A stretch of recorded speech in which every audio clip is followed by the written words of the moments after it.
Assalamualaikum warahmatullahi wabarakatuh. Alhamdulillah wassalatu wassalamu ala rasulillah wa ala alihi wa ashabihi wa man walah amma ba'du. Pemirsa yang dirahmati Allah Subhanahu wa taala, berjumpa kembali di channel Ruqyah Baitul Quran ini. Mudah-mudahan Allah Subhanahu wa taala selalu melindungi kita semuanya, memberikan kemudahan dalam segala urusan. Amin Allahumma amin. Ya Bapak Ibu yang dirahmati Allah Subhanahu wa taala, kami sekarang berada di salah satu gazebo di Wisma Ataraxis, yaitu Lembaga Panti Rehabilitasi Jiwa dan Narkoba, Wisma Ataraxis namanya, yang beralamatkan di Desa Fajar Baru, Kecamatan Jati Agung, Kabupaten Lampung Selatan, Provinsi Lampung. Di tempat ini saudara-saudara kita menjalani terapi, yang mana mereka adalah ketergantungan dengan narkoba, kemudian ada gangguan kejiwaan, sehingga mudah-mudahan ikhtiar ini Allah berikan kemudahan, diridhoi oleh Allah, dan mereka bisa nanti sehat walafiat, bisa kembali kepada masyarakat dan bisa bermanfaat sebagaimana layaknya warga negara yang lainnya. Saya dirahmati Allah Subhanahu wa taala, pada hari ini, yaitu hari Rabu, yang mana pada hari ini kami seperti biasa bertugas di rehabilitasi Wisma Ataraxis ini. Hari Rabu tanggal 10 di bulan Agustus ya. Dan pada hari ini kita mendapati dua hal yang besar di bulan Agustus ini, yaitu pertama adalah bulan Muharram, dan kedua adalah Agustusan atau HUT ya, hari ulang tahun RI yang ke-77. Khususnya dimata Allah Subhanahu wa taala. Hal pertama adalah bulan Muharram. Bulan Muharram adalah awal di tahun Hijriah, dan kita sudah memasuki 1444 Hijriah. Dan bulan Muharram ini banyak sekali pelajaran yang kita bisa dapatkan. Pertama jelas adalah Hijriah berasal dari kata hijrah, berpindah, yaitu berpindahnya Rasulullah SAW dan para sahabatnya dari Mekah ke Madinah. Kemudian adalah amalan puasa yang sangat mulia, yaitu tanggal 10 Muharram, atau yang terkenal dengan puasa Asyura, yang mana bisa menghapus dosa 1 tahun yang lalu. Atasibu Allah ayyukaffira as-sanata allati qablahu, yaitu Rasul berharap agar puasa tersebut bisa menghapuskan dosa 1 tahun yang lalu. Dan juga disunahkan pada tanggal 9 atau Tasu'a, tanggal 9 Muharram, agar menyelisih orang-orang Yahudi, karena orang Yahudi juga berpuasa pada tanggal 10 Muharram, yaitu mereka memperingati bebasnya atau selamatnya Nabi Musa alaihissalam dari kejaran Fir'aun. Dan mudah-mudahan bagi kita yang sudah melaksanakan puasa baik Asyura dan Tasu'a 9 dan 10 Muharram kemarin, Allah Subhanahu wa taala berikan pahala yang banyak sebagaimana yang Rasulullah SAW sudah janjikan. Amin Allahumma amin. Dan poin yang kedua di bulan Agustus ini, yaitu tentunya kita sama-sama mengetahui, karena di mana-mana sudah berkibar ya bendera merah putih yang kita banggakan, yaitu memperingati kemerdekaan Indonesia ini yang ke-77. Sudah cukup lama ya.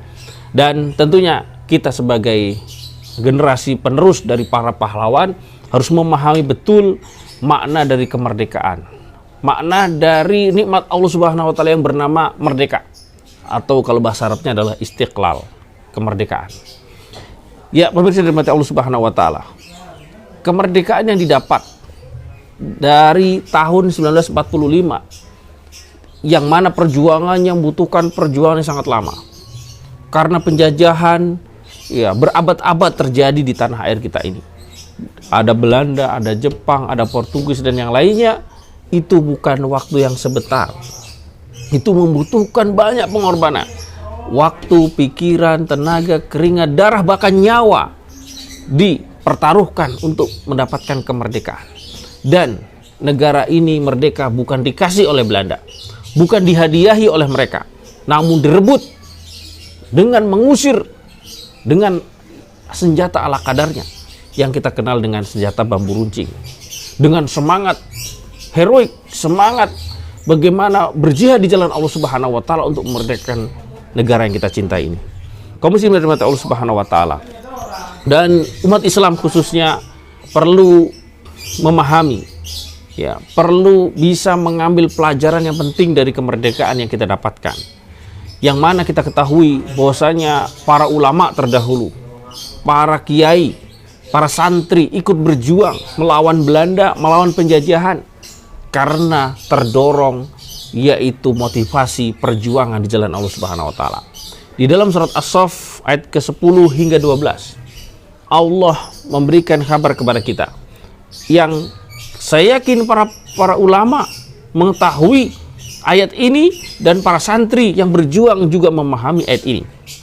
Ya alladzina amanu hal adullukum ala tijaratin tunjikum min adzabin alim tu'minuna billahi wa rasulihi wa tujahiduna fi sabilillahi bi amwalikum wa anfusikum dzalikum khairul lakum in kuntum ta'lamun.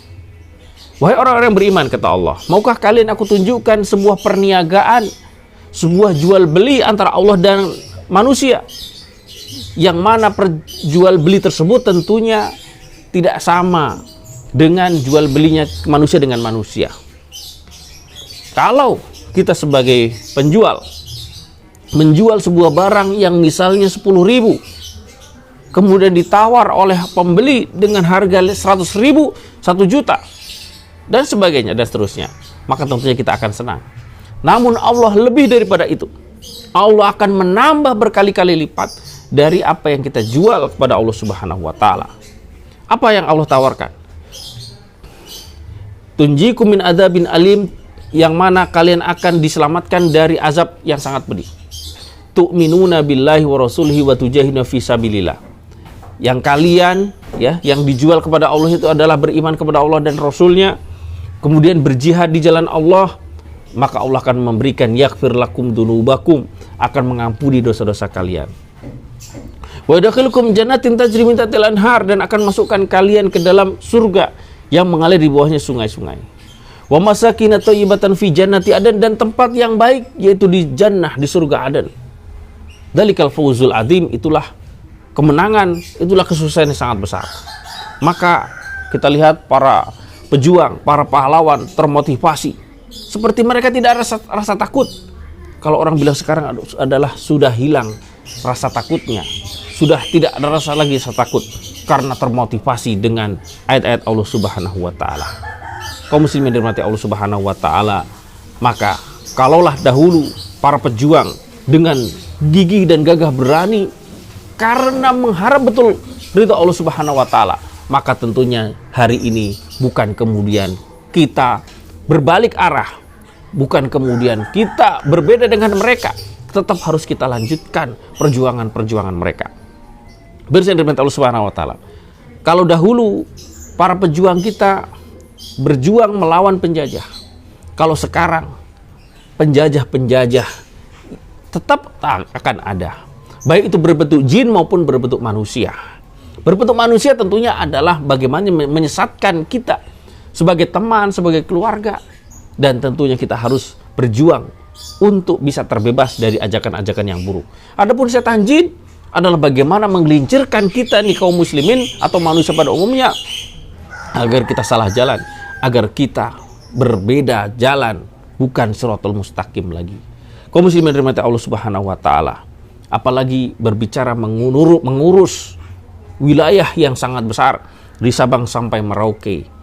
Negara Kesatuan Republik Indonesia ini perlu ditata dengan baik, perlu diurus oleh orang-orang yang bertakwa. Bukankah Allah mengatakan walillahi ma fis samawati wa ma fil ard? Milik Allah lah segala apa yang ada di muka bumi ini dan apa yang ada di langit.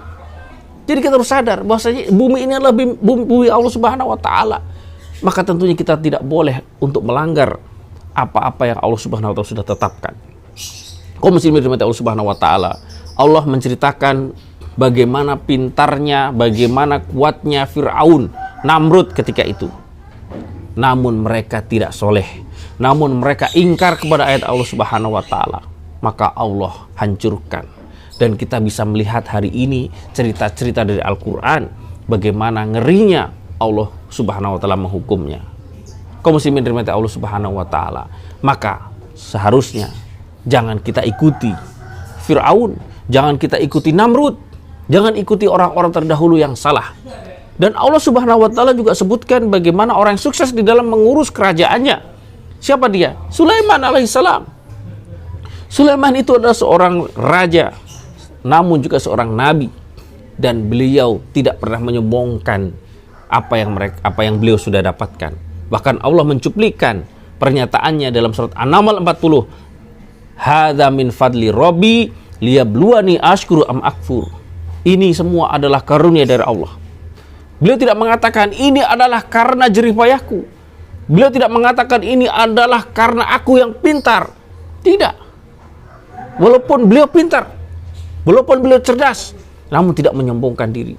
Namun beliau mengatakan ini adalah dari Allah Subhanahu wa taala untuk mengujiku apakah aku akan menjadi bersyukur atau akan menjadi orang yang mengkufuri nikmat Allah Subhanahu wa taala.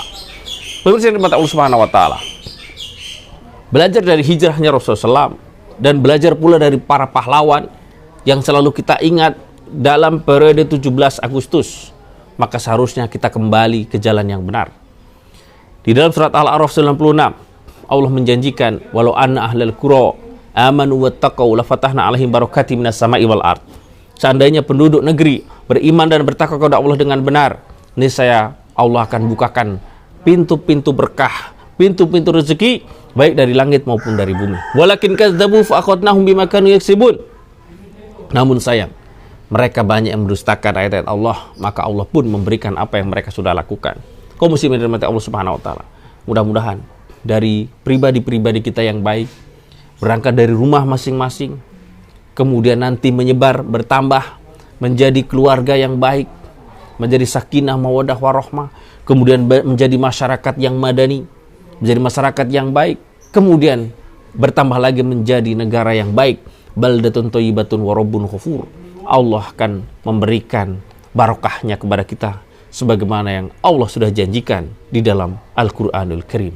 Mudah-mudahan bermanfaat bagi kita semua. Assalamualaikum warahmatullahi wabarakatuh.